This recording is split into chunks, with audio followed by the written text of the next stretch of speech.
I'm Casey Fatchett, and you're listening to the Nerdy Photographer Podcast. Yes, spooky. It's my spooky voice. Because this episode is very spooky. It's called The Silence of the Leads. Yes, have you ever had leads just completely disappear on you? Things that you thought were going great, and then all of a sudden, they're gone. Well, we're going to talk about that after this short break.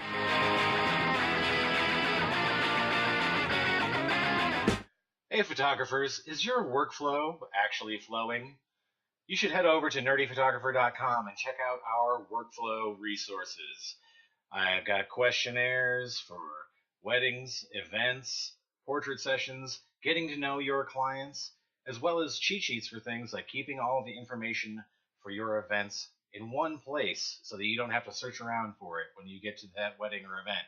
Head over to nerdyphotographer.com and check out our store and see all of the workflow resources we have available for you.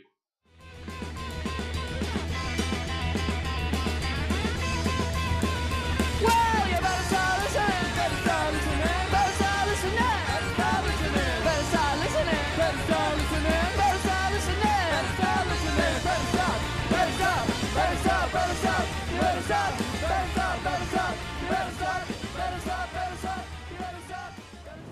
Hello and welcome to the Nerdy Photographer Podcast. Have you ever found yourself talking to a potential lead who seemed like an amazing fit, but they just disappeared on you? It's like they ghosted on a relationship. Everything was going great. They said they loved your work. They were fine with the pricing, but then they just stopped answering your emails. Weeks go by. You're starting to feel a little bit more desperate sending them messages. Desperation. The world's worst cologne. Yeah, it's almost as though they can smell it through the screen when they read your emails. And sometimes you might hear back from them a month or two later. Yeah, we went with another photographer that we had a better connection with. Or the much dreaded, we went with someone whose prices were lower. That one stinks. But they fit your ideal client profile so well. Did I do something wrong? Yes, you did do something wrong. You didn't get in their head. And you need to get inside your potential client's head. And I'm not talking about that lame think like your client line that marketing gurus like to toss around. Because that usually comes out as like, what type of store does your client like? What type of magazine do they read? And those are good things to know on a basic level when you're thinking about design of your website and stuff. That's true. But if you really want to engage your audience, you have to dig a lot deeper than that. And I'm talking about some Hannibal Lecter level shit here. And to be clear, I'm not talking about manipulating your potential clients. I mean, knowing what their fears are, what are their needs, what really motivates them, what spurs them to make a decision. You need to ask these questions and find out what they really want. What are their needs that they know about, and what are their needs that they don't even realize on a conscious level, maybe subconsciously, down there somewhere, they're thinking about it. You have to be able to anticipate your potential client's needs. Because that way, you will be addressing those issues that are important to them before they even contact you. They'll see it in your website copy. They'll see it in your social media accounts. They will see it in your blog posts. They will see it, and they will connect, and they will contact you because they'll know that you are one of them. You click with them. This is what people say when they say we had a better connection with somebody else. And then when they contact you, you're already prepared because when you bring up topics that are important to them, they're going to love you even more. And this is where you stop competing on price with other businesses because you've made it emotional. And you've made it about customer service as opposed to just checking something off a list and how much does it cost.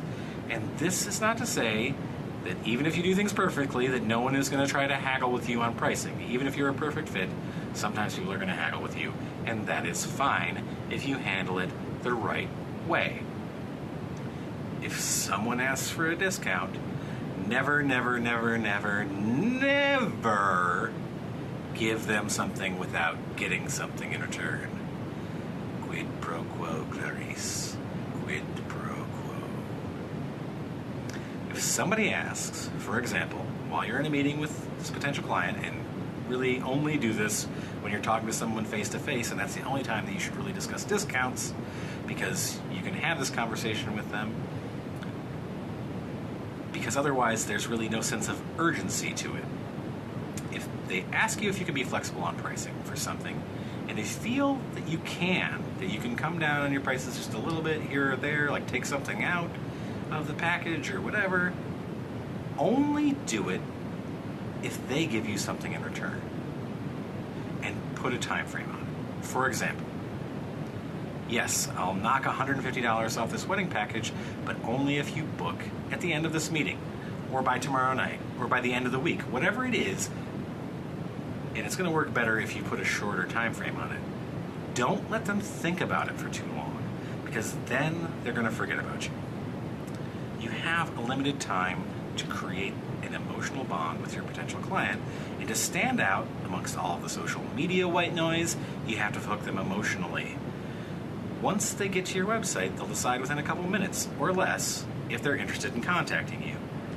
And once they're in a meeting, you only have that face-to-face time with them to form a bond with them that's going to nudge them towards hiring you. Notice that I said nudge, not push, because you don't have to be pushy.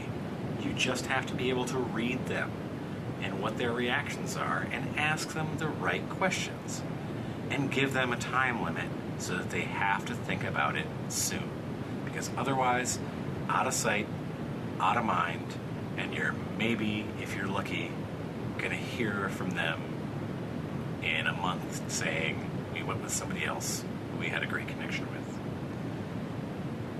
Remember, out of sight, out of mind, and you want it to be on their mind.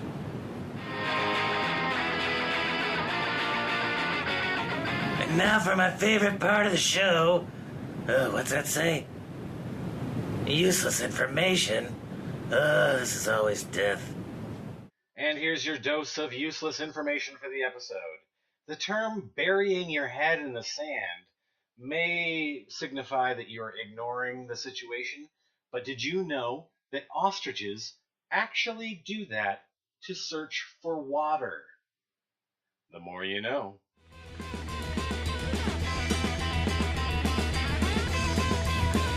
Well, you better start listening, better start listening, better start listening, better start listening, better start listening, better start listening, better start listening, better start listening, better start, better start, better start, you better start, better start, better start, you better start, better start, better start, you better start, better start.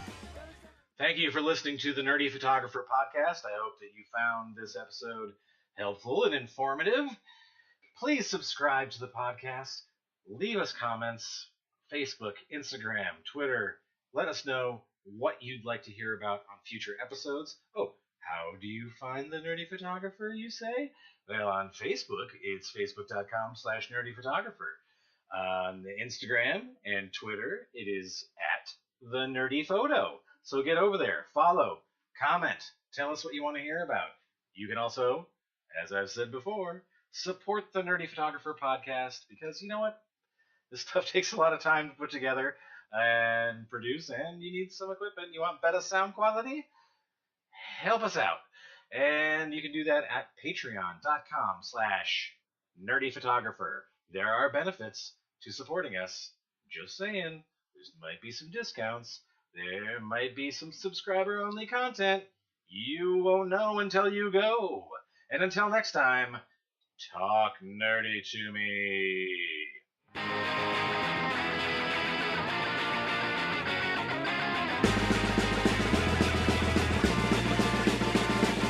Who's that coming back to town? You better start listening. Who's your heartbeat beating about? You better listen.